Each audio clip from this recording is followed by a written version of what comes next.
Ticker News with Aaron Young. This is Ticker Today. Hello, thanks for joining me today. A terrifying hate crime in Colorado. A man unleashes a flamethrower on a Jewish group, injuring 8. Federal hate crime charges filed as authorities now investigate his year-long plan of violence. Tariff tensions rise. The US sets a deadline for trading partners to make their best offers. The Trump administration pressing forward on the negotiations despite legal pushback. Drone strikes deep within Russia. Ukraine's targeted attacks destroy a fleet of aging bombers, forcing Moscow to reconsider its air defences. The question now, will Putin retaliate and how far? The UK puts defence on alert as plans to build a new fleet of submarines without extra funding sparking criticism today. Can Britain meet its NATO promises without Treasury backing? And mushroom murder trial takes centre stage. Erin Patterson testifies in court as the poisoning case grips a nation. She says it was a tragic mistake. Prosecutors say it was murder. You are watching Ticker Today, the latest news and business moving the world. Let's get started. First today, a man has been charged with a federal hate crime after a flamethrower attack on a Jewish group in Boulder, Colorado, which left 8 people injured. Mohamed Soliman, aged 45 and in the US on an expired visa, reportedly planned the attack for a year, motivated by hatred towards the group. Witnesses reported Soliman shouting political slogans before launching his assault during the group's weekly gathering. All victims are now recovering, some still in hospital amidst rising concerns over anti-Semitic violence in the US. President Trump posting yesterday's horrific attack in Boulder, Colorado will not be tolerated in the United States of America. He came through in Biden's ridiculous open border policy. Acts of terrorism will be prosecuted to the fullest extent of the law. Democrat Senator Chuck Schumer says the victims were protesting peacefully before the attack.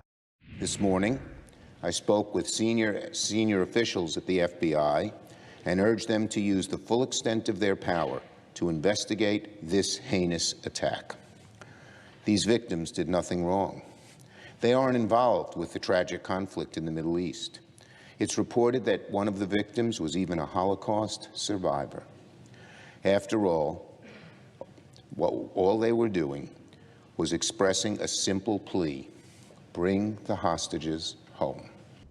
The United States is urging countries to submit their best trade offers by Wednesday as a tariff deadline now looms. It's part of an ongoing effort by the Trump administration to expedite negotiations with various trading partners aimed at concluding talks within 5 weeks. While discussions are active with partners including the EU and Japan, only one agreement, a framework with Britain, has now been finalised so far. The administration continues to push the importance of the negotiations despite ongoing legal challenges to its tariff policies.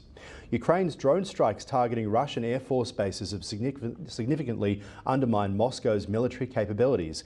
The attack damaged or destroyed over 40 of Russia's older Tupolev bombers, which are essential for its offensive operations. As a result, Russia will now need to address and reassess its military strategy and enhance the protection of its remaining aircraft. The development is likely to heighten internal security concerns in Russia, could lead to harsher measures from President Putin to respond to foreign threats. Tension now turning to how Moscow will respond as well, with fears of another major escalation.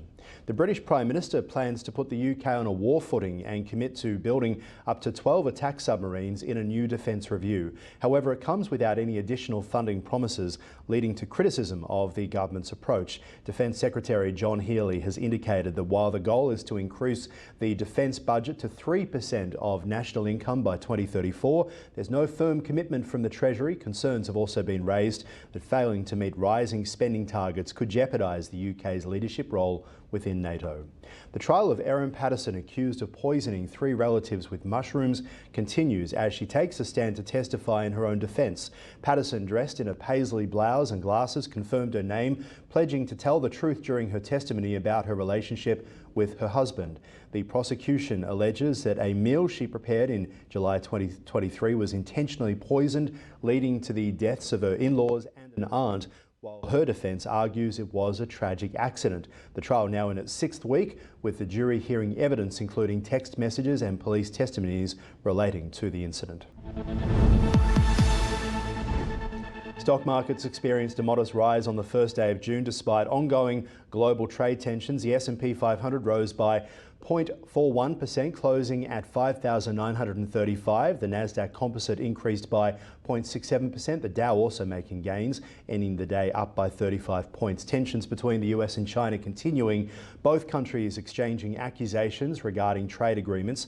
Rising US steel tariffs have also further complicated relations with the European Union.